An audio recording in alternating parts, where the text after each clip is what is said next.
Good afternoon. Welcome to Linked Over Lunch. My name is Nancy Mader, and I am the Director of Transition Projects here at the Federation for Children with Special Needs. And I am happy to welcome Kathy Kelly from Project Impact. Today, we're going to talk about benefits counseling for youth and young adults that are transition age and looking to work. So I'm going to let Kathy talk about herself a little bit, and then we're going to talk about Project Impact and how it can benefit all of you out there. Great, thank you, Nancy. Project Impact is a program within MRC, and what we do is we partner with state and federal agencies to enable us to have benefits counselors on staff to assist beneficiaries who are receiving SSI and SSDI, which includes Mass Health and Medicare, in understanding how work will impact their public benefits. We have about 10 benefits counselors, 3 of which are student benefits counselors, and I'm one of those. The 3 benefits counselors cover the whole state, and so we are split up by districts, the North District, the South, and the West. Yeah, so I know how that feels covering statewide. Yep. It is a lot of work, but you know your regions really well. Exactly. So just to be clear, a beneficiary does not have to be involved with MRC or receiving services from MRC in order to receive our services. They simply need to be receiving public benefits and want to work. Great. So how can families connect to Project Impact? I'm going to provide, after I speak today, I'm going to provide a link which lists the 3 student benefits counselors, because we're talking specifically about transition age youth. Okay. And so you can connect with me. I work out of the North District, and then there's 2 other counselors, as I already mentioned. Great. And we're available for free, and we are continually, working with families. It's an ongoing thing. They can call us whenever they want. We also, just so you know, we also are available to go out in public and speak to parent organizations such as CPACs. We speak at Facebook Live. We do whatever we can do to help people understand what I'm going to be talking about. Great. Okay, so Kathy, what are the 3 most important things families need to know when it comes to benefits planning? Okay, great. So the most important thing is that a lot of parents seem to believe in this myth that if their son or daughter works while they're in high school, that they're going to lose the hard-fought SSI or SSDI that they have for their children. And more important is they're really worried that they're going to lose their health insurance benefits. Right. So the main thing the student benefits counselors are doing is we're helping parents understand that their children can work and still keep their benefits. In fact, that we know that there's strong evidence that if a student works while they're in high school, they're going to be better prepared for life. Right. They're going to be able to be more gainfully employed and have better outcomes. Right. So the Social Security Administration knows that too, and so Yes. there's work incentives available for students, one of which is called the Student Earned Income Exclusion. And I'll explain it very simply. If a student is engaged in school, which includes high school, post-high school, 18 to 22 programs, and even college. If they show that they're in school, hopefully learning to be better employed, because that's what Right. a lot of students with disabilities are doing, Social Security has this initiative, and it allows the student to work and earn up to $1,870 gross income per month. Okay. And Social Security will not touch the cash benefit. So they will be able to earn whatever gross income they're making, up to $1,870 a month, and still receive their cash benefit. Okay. That's going to change when they turn 22 and they finish high school. When they finish high school or turn 22, Social Security will begin to take money off their check. This is a means-tested benefit, SSI. Right. And but it's not dollar for dollar. In fact, they take a little less. They only count a little less than half of the gross earned income. Okay. Another thing that parents don't understand, or they're very worried about, is they're worried that their son or daughter is going to lose their Mass Health, because Right. that's a primary insurance for some kids, secondary for many as well. Right. So there's another incentive. There's lots of funny names. This one is called 1619B. And what that allows is for if a student after age 22 is working so much that their cash benefit is reduced to 0, because it can be if they're working a certain amount of hours. Right. They'll still be eligible for Social Security SSI, but they'll even though they're not getting their cash benefit, they're going to keep their Mass Health. Okay. And so that's a wonderful thing, and parents Right. need to know that. So benefits counselors can help with that. Right, and take some of the fear away. Take the fear away. Yeah. Yeah. There's lots of other incentives, which I'm not going to go into in detail, but there's incentives for folks who are receiving SSDI too. So, Okay. SSDI and SSI are completely different benefits. Right. The only reason a student would be receiving SSDI is if their parent, it's off of SSDI is off a work record, and Okay. many students haven't worked enough Right. to be receiving it. So they usually receive it because their parents are disabled or unfortunately deceased. Okay. And so it's a completely different benefit with different work Right. requirements. Right.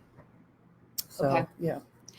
So let me ask you, if a family is going to meet with you with their Mm. young person, what kind of materials or documents should they bring, if anything? What I'll require of them is to bring any correspondence that you've received from Social Security, because you're going to receive a lot of correspondence from Social Security. That's actually the second main thing that we're helping families with. They get hit with paperwork that's required, deadlines, Mass Health, And they seem Social scary. Security, and it's very scary. It's intimidating. So we ask you to bring any paperwork you have. We also might ask you to sign a release form so that I can send in for a query from Social Security to see what your benefits are, what are you receiving. I can see what your son or daughter's work record is. I can look at Mass Health and see what's going on there. So as much information as you can provide for us up front, that's great, and so that we can assist you. Sometimes we're actually taking you down to Social Security and meeting with the office with you to help you kind of hold your hand through that process. It's a challenging process. It can be very intimidating, but hopefully using benefits counselors will kind of take the edge off that. Another thing parents need to learn to do is, and hopefully their son or daughter, is report their income regularly. A lot of problems happen because you're not reporting income. So that's another thing that we're helping families understand: how to report timely, how to respond to letters and meet the deadlines for the reporting. Right. So communication is really important. Right. Yeah. Right. And timely. Right. And so we work collaboratively. A lot of the benefits counselors communicate regularly, and we share different case instances and problems that we're having. And when we don't have the answers, we can refer you out to maybe the Disability Law Center if you're having continuous problems that aren't resolved. So there's lots of resources out there, and we help you connect. Right. Very good. Yeah. That's great. Yeah. So what other resources or benefits do you talk to families about besides Social Security? Okay, great. When a student turns 18, you're talking about applying for SSI. You're also thinking about your son or daughter's future, and maybe someday they're going to live independently. Well, that requires paying for housing. So we usually request or suggest to families that they get their kids' names onto the statewide public housing voucher list. But we will maybe talk to them about SNAP or food stamps. Right. Transportation, because that's necessary. There's a lot of barriers to transportation in the state. So we might be suggesting or sharing resources to help their son or daughter get to and from work. Mm-hmm. We'll refer them to other agencies as needed. Okay. Yeah. Very good. Yeah. So when you're sitting down with families, Kathy, what are some of the primary questions that you get asked that you think are just kind of across the board that you see every time you meet? Mainly, it is can my son or daughter work? How much can they work? How much are they going to be able to work before they lose their benefit? Right. So it's mainly a lot of that. Okay. And then understanding Mass Health. Mass Health is part of SSI. If you're receiving SSI, you're going to receive Mass Health Standard, and that has it has some complications, and so we can help you kind of navigate that. Okay. You're typically navigating work for the first time with their son or daughter, so it's a lot of work-related questions. Okay. Are they going to be able to work? If I let them work, are they going to lose their benefits? So it's a lot of just helping them understand that. And explain to me, so when someone goes to college to keep that benefit, do they have to go from high school to college to keep the benefit of getting paid their cash benefit and being able to work without it being reduced, does that end when they're 22 or end when they graduate from college? That's the student earned income Yes. exclusion, and that ends when they're finished with school. Okay. So as long as a student is enrolled, that doesn't mean that they, so let's say, for example, John finishes high school at age 18 and then gets a job. They're going to start to, because it's a means tested benefit, reduce his check at 18. Right. He won't be eligible for that exclusion. But if John is frustrated and says, well, I'm going to go back to school, I'm going to go to college, engages in a community college, he will be eligible for that student earned income exclusion. Okay, again. So that can happen at any time. Yeah, as long as you prove you're enrolled in an approved school program. That's great. Yeah. College students need all the money that they can That's get. right. And I can't emphasize enough to parents the need for their son or daughter to try employment while they're in high school. Okay. They get really nervous, especially if they're going to be another big problem or an issue we deal with families is some students are offered internships in the summer where they're going to receive a large lump of money, Right. maybe $1,000 or more. Well, that student earned income exclusion is going to cover that. So Okay. we help calm them down and understand that please let them go to work. Please let Right. your son or daughter work and experience that so that they're going to be better prepared. Okay. Yeah. So just to be clear, for families to engage with you, they have to have a child or a student or a young person that is interested in working. They don't have to be able to work. They just have to have like the goal of working. They have to first be eligible for SSI or SSDI and want to engage in employment. Okay. Try work. Okay. Yeah.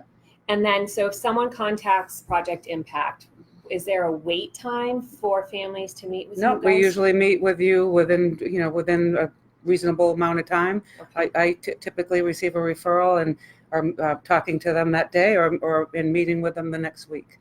And we meet regularly. I have families that I've been working with for 3 years. They call me up. They thought they were doing well, and then something happened. They got another letter, and they need to talk with me again. We also can come to you. You don't have to come to us. We are regionally based, and we meet in libraries and other public places. I've met at Dunkin' Donuts. We can come to you. We know you have a busy schedule. We're available in the evening, during the day. We try to make it as convenient as possible. That's great. And like you said, you would come and talk to a CPAC or parent groups. Yep. You come into schools and talk to teachers. We talk to teachers. We feel strongly that the more informed everybody is when working with students about work and benefits, the more these myths that we're hearing are going to be disproved. Right. And I was a rehab counselor, so I completely understand this fear, and I think that it's so important that maybe that fear can be eased while the person is young, so that when they go into adulthood, they feel more comfortable working and can gain those skills when they're young and not always be reliant on benefits if that is something that can happen for them. That's very important, right? We everyone's going to feel better and if they're earning more money. And it's no secret when our students finish high school, they're no longer entitled to a free and appropriate education. Right. They're eligible for benefits, but the benefits are determined on the state budget. So families are increasingly having to look for other options, which includes SSI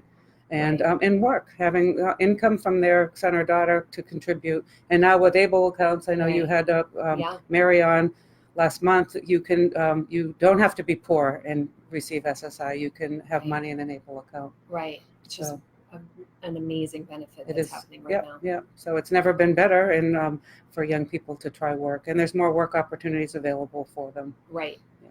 Is there any other pieces of advice or information you think that families should have? If I could just ask you to spread the word that you can work and not lose your cash benefits or your insurance. Right. And if you have any concern, please reach out to us. As I mentioned, there's 3 student benefits counselors, and we also have 7 adult counselors. So when students turn 22 and they aren't speaking to a student benefits counselor, we have adult counselors available. Right. And there's 2 agencies serving adults in Massachusetts. One is Work Without Limits, and the other is Project Impact. Right. And the important thing is to realize is these counselors are breaking down this information in a way that families and individuals understand, because you get this information. I've been to so many trainings on Social Security, and I never leave there fully understanding, but I've been to yours and I'm like, oh my gosh, I finally get this. It is complicated, but when someone breaks it down and takes you step by step through, and you can re-engage with them, it's so important, because it's complicated. And I agree. A lot of times, if you're a parent and you go to a Social Security presentation and it's overwhelming, I think what Project Impact does really well is we meet individually and we understand the individual and their specific needs. We read the material that you receive, and we understand that specific student. We're not speaking generally to you. Right. Yeah. Well, thank you so much for coming on today. You're welcome. And I will put links in the comments for everyone to get more information on Project Impact and benefits counseling. I also have some announcements. We have a Planning a Life, Preparing for College coming up next Friday, November 8th in Worcester. Registration is open and online. We also have a Planning a Life one-day intensive that we're piloting December 6th, and it's up in Merrimack. And then the ARC has a big transition conference coming up in November as well, and the registration is open there as well. So there's so many trainings right now available for individuals around that transition age. So engage with them if it's something that you're interested in. For the Federation conferences, we have scholarships. If that is something that you need, just reach out to me and I'll get back to you as soon as I can. And thanks so much for joining us today.